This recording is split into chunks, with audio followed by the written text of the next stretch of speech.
I'm Kenny Belliveau. And I'm Cody May. And you are watching The Breakdown.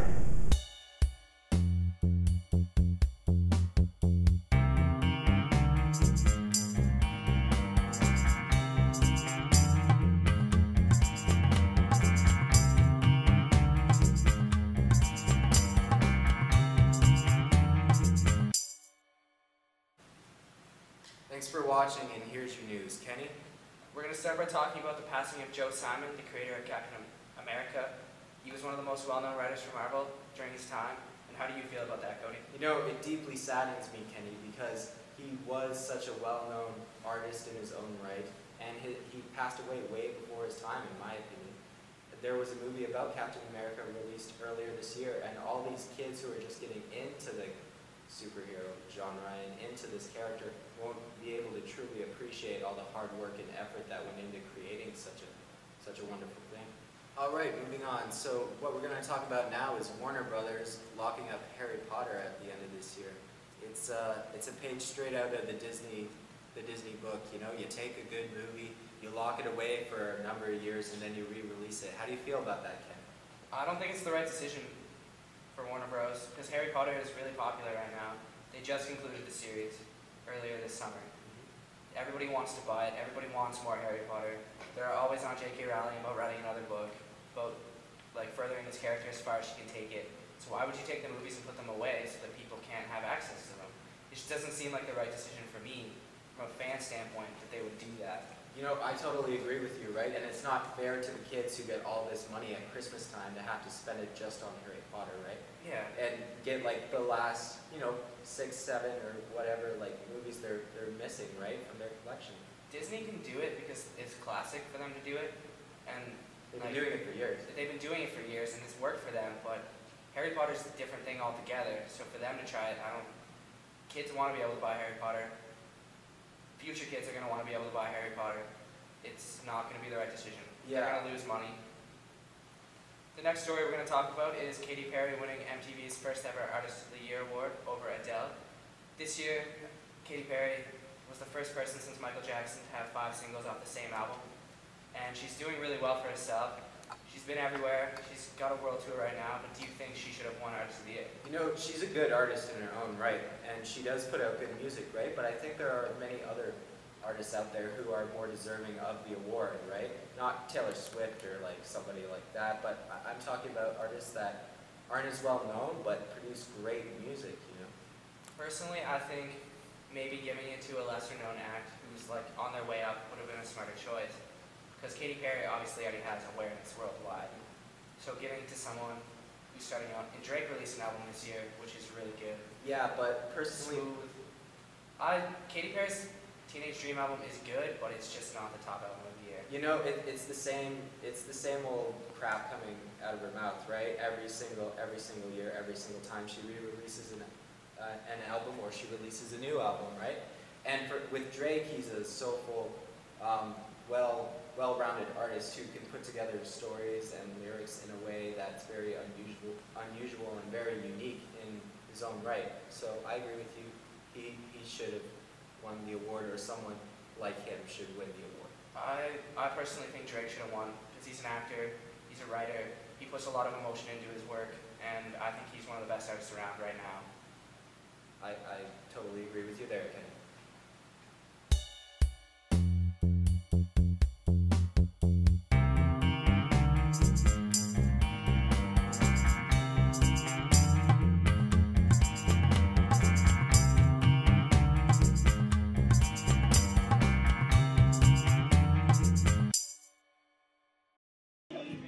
With 2012 coming up very quickly, I think it's time we talked about Terence McKenna. Some of you may not be familiar with Terence McKenna, which is why I am here. You see, Terence McKenna was really big in the 90s, when rave was going on and people were re-examining psychedelics, and Terence McKenna was very lucky to be on that. Now, Terence McKenna really got into this whole thing when he and his brother Dennis went out to the Amazon to look for some hallucinogen. I don't think they found the hallucinogen they were looking for, but they did find a hallucinogen. I think ayahuasca or something. Or probably something with DMT, because he was really into that shit. Anyways, well, he was taking this hallucinogen when these insect voices contacted him and said, "Dude, you should totally look into the I Ching, man. It's totally groovy." So he did, and he made a computer program based on the I Ching, which he called Time Wave Zero. Using Time Wave Zero, he was able to map out mankind's history of novelty using one of those spiky graph things, and apparently it was going to end out sometime around December 21st, 2012. I think in the morning. Anyways, that is where 2012 comes from, as much as I can find. According to Terence McKenna, this wasn't going to be some apocalyptic end of the world. We were probably all just going to rise up and become star children or something, which sounds neat. I myself am currently doing a examination of as much of Terence McKenna's work I can find before 2012 comes, because I want to be ready. Of course, one must look at the practical problems of 2012 and what it means.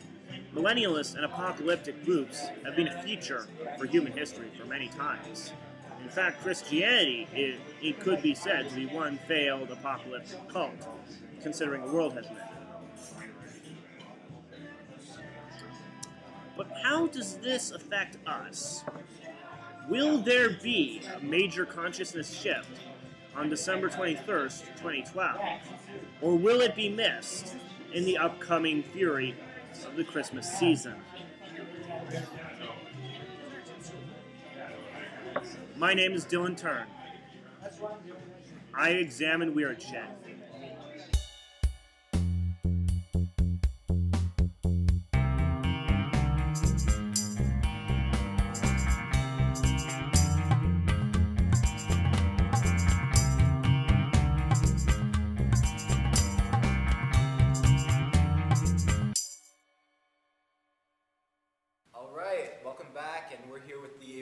Discussion.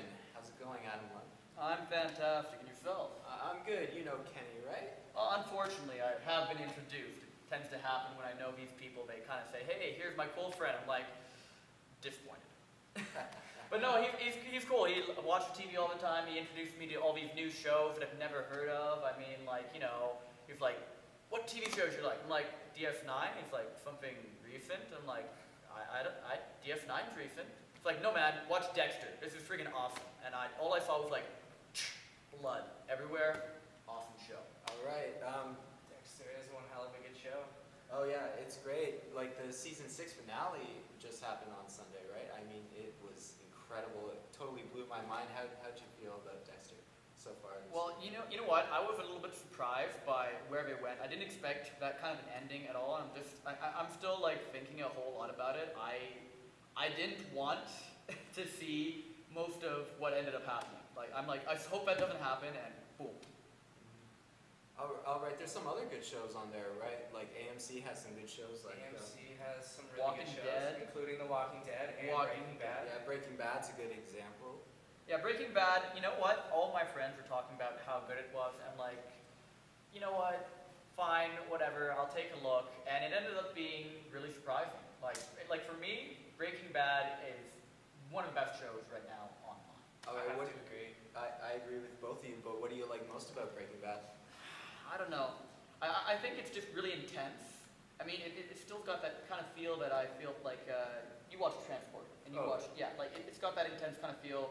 Do you see Taken with Liam Neeson? Oh yeah. It's really gritty, it's really hardcore, and it's really got that kind of energy to it that won't let up. It's paced well, it's written well. I mean, the characters, now and again, sometimes they do things that seem out of character, but it doesn't drag on. No, it doesn't drag on. It finishes, and we're done with it, and it's good. All right. What's a show that you're looking forward to, Kenny? I'm looking forward to February 12th because that is when The Walking Dead returns. They just had their most explosive episode yet with their mid-season finale of season 2. People have been complaining that this season has been a bit slow, but I'm going to say that it's worth it because in the end, it built all the characters to where they're supposed to be for the thrilling moment. Now, how do you feel about the tie-ins they've been doing, like the comics and graphic novels? I think Yeah. they're changing it up, and that's good. They're making it more realistic for the show. Are they making it more like the graphic novel in a certain sense, or They're are they keeping- kind of drifting apart from that? They're keeping most of the settings from the graphic novel the same, but they're changing out certain characters. As, for example, the character of Shane dies early in the comic books, Oh, okay. but in the show, he's still alive at this point, but he should have died probably at the end of season 1. But for the show, it works because he's dramatic. He makes all the decisions that nobody else is willing to make, and I think the show needs to keep a character like that. I know they did almost the exact same thing with True Blood, like years back in season 1. Exactly. They had Lafayette killed off like end of first book, but they've had him now for like 4 seasons. Yeah, he He's just supposed to be won't dead. die. He will not die. They can kill everyone around him, but Lafayette's still standing. I And swear same they- thing with Shane on Walking Dead, you know? Like everyone around him is going to die. And it's just to raise that tension. Is he going to die now? Maybe at the end of this season, they'll finally kill him off, and everyone will be like, no! But really, they should have seen it coming. True. Maybe, guys. It keeps it fresh though, because if he was supposed to be dead already, then they can keep him, and at any time, if they need to, then they can kill him, and so that adds like attention. When is it going to happen? Is it going to happen? I'm excited to see where they go from this point. So let's move on to another good show that kind of wrapped up its final season this year, Entourage, which has been around since '04, if I remember. No, I keep hearing about Entourage from all my girlfriends. Yes, multiple. You're going to have to tell me about Entourage. It's basically like a bio of my life or something? It's basically, from what I understand, is it's basically like Mark Wahlberg's life when he was starting out, when he was still, you know, like a hip hop singer and stuff like that, and then he transitioned into acting, right? They kind of took that idea and applied it to a fictional character, right? And the show's about this character and his friends all hanging out in Hollywood and all having a good time, right? And his agents in the show, and his agent's kind of an ignorant, you know, SOB, but... Must ask you, Cody, how did you feel about the wrap-up? Oh, about the wrap-up of Entourage? Well, I don't want to give anything away for anyone out there who hasn't seen it, but I felt it was good. Did you hang on after the credits? I did not. Okay, after the credits, there's a good piece with Ari getting a call from the CEO of Warner Brothers, right? Offering him the CEO position. Not the presidency position, right? But the CEO position. And you're left hanging there with whether he's going to take it or whether he's going to move on with his life and start. There are rumors of an Entourage movie in the works. Is that not correct? I read about that, and I looked online that they are doing a script, and that script is in the works, but they haven't really pushed forward with it. You know, like they did with Sex and the City. You know, Back in the personally, day. I love the way that movies and shows are kind of stealing ideas from each other. The whole, let's put a little something right after the credits to make them actually watch it. You know, I like that that's happening. I think that we see more of that, better industry's going to be. All right, and there's your discussion.